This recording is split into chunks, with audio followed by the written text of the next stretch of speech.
Yo, what is up guys, Ghost here, welcome back to another video, and in this one we're going to be going over some new data mining from Temporal, which suggests that Battlefield 6 may feature even more fan-favourite map remakes from previous titles. Definitely some exciting stuff. There's also this new tactical advice system that I want to go over and touch on lightly here.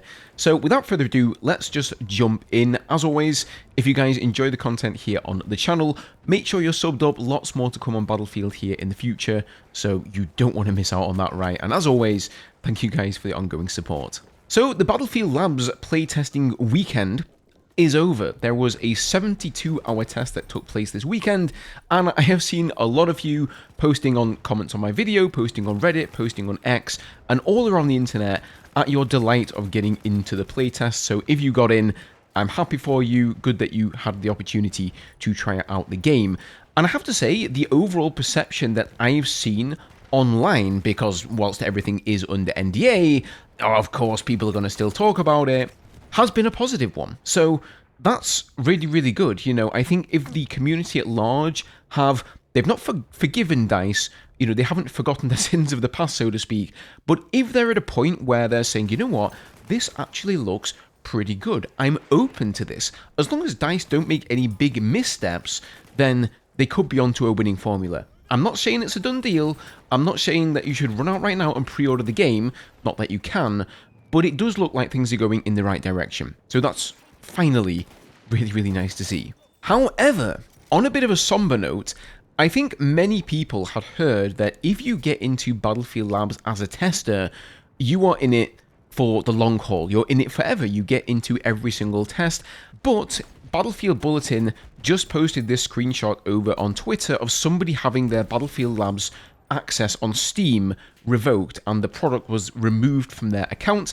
And he says, given that the Battlefield Labs pre-alpha server performance test is no longer available, EA is revoking access to participants.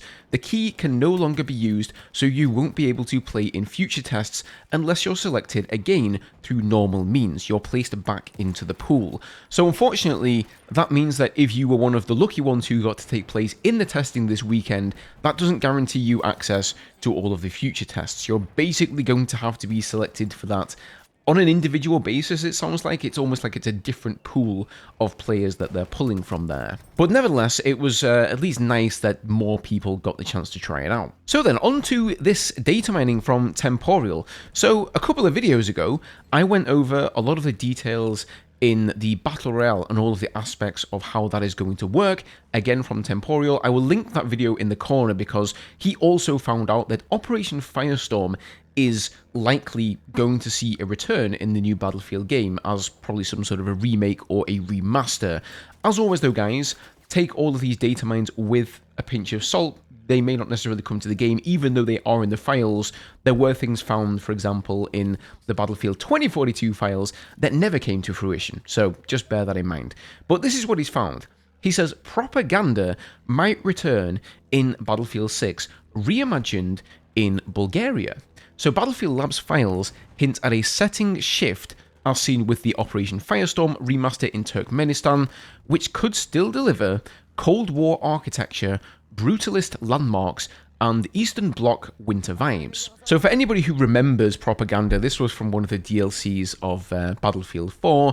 It was pretty much based on North Korea. They couldn't really say that it was, but I mean, come on, just look at that statue. That's got to be one of the Kims, right? And so from what he's saying here, it's not necessarily going to be like a one-for-one recreation, like a remaster, but some sort of a remake. And the reason that they're maybe doing it that way, even though there's the same amount of players in this game as there was in Battlefield 4, is perhaps because there are going to be some significant changes to the gameplay, and the way the map was designed for Battlefield 4 just wouldn't work in the new game. Or maybe there were just some issues with the Battlefield 4 version, and they've decided to improve upon them. He also says here, friendly reminder, hints in the Battlefield Labs files also suggest remastered versions of 2 more maps for Battlefield 6. Talar Market from Battlefield 3's Aftermath DLC, and then Downtown, a Battlefield Hardline map, which is very surprising actually. I suppose it sort of makes sense because, correct me if I'm wrong, my Hardline lore and knowledge isn't really too up to scratch, but I think that was a map set in the US of A. And we've already seen from leaks that there are going to be some US-based maps in Battlefield 6 as well. Now, interestingly, somebody says, will Portal have its own weapons and vehicles like 2042, or will it just be maps? And this is an interesting question because my first thought is that, oh, if they're doing remastered maps, these are probably going to be for the Portal mode, just like we had in Battlefield 2042.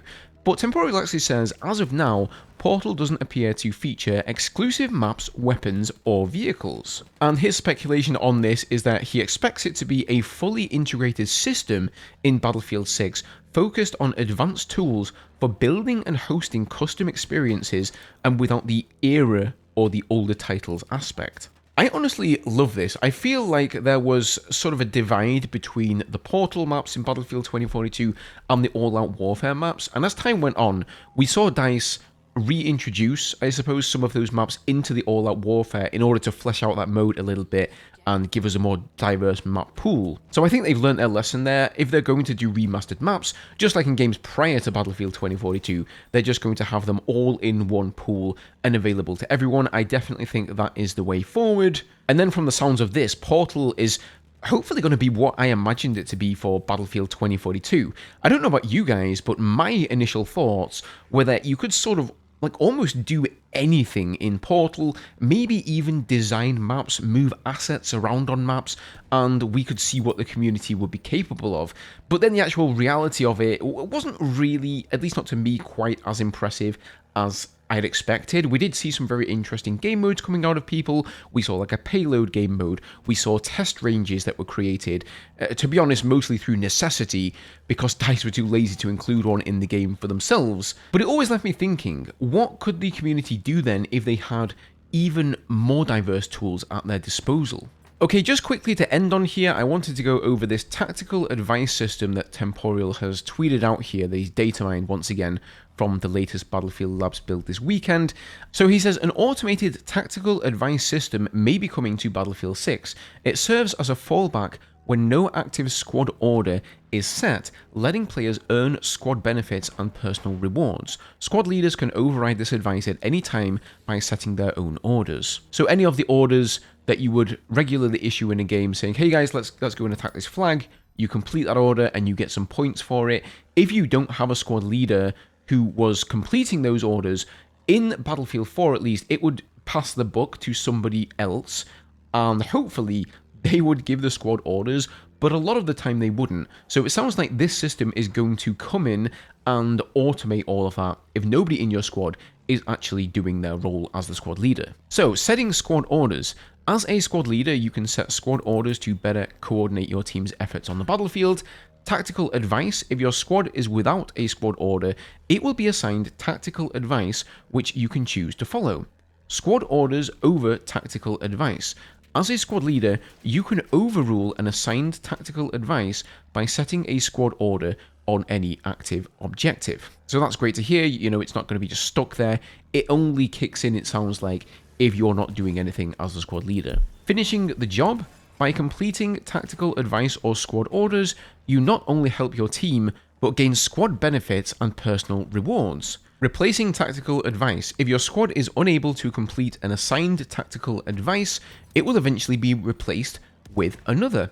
Team strategy behind tactical advice. Follow tactical advice to help give your team the best chance to secure battle victory. So that's a nice addition to the game, I think. Not only does it mean that you're always going to have some sort of a mini objective as a squad, and also going to accrue more points by completing those objectives, but it very gently nudges players who don't understand these systems, especially new players coming in who perhaps don't understand the intricacies of squad play in Battlefield. And let's be honest, most Battlefield players don't understand them either, and there's not really a lot of teamwork these days. But it sort of shows them like, oh hey, look at this. It's giving us and highlighting somewhere we should go on the map and something we should do. And when we complete that thing, we got some points for it. And maybe just naturally and organically, people will figure out that if they're the squad leader, they can actually issue these commands themselves. So I am definitely all for that. I would prefer to see a command mode in the game. It's not really been confirmed or denied whether that is going to be in there. I suppose time will tell. But yeah, man, I've got to say, judging by everything I've seen this weekend, all of the leaks on Reddit, I'm sure you guys have seen this and that all over the place, the game does look like it's shaping up and going in the right direction. I do still have some issues. I'm not a big fan of the class system, having these, you know, all of the weapons open.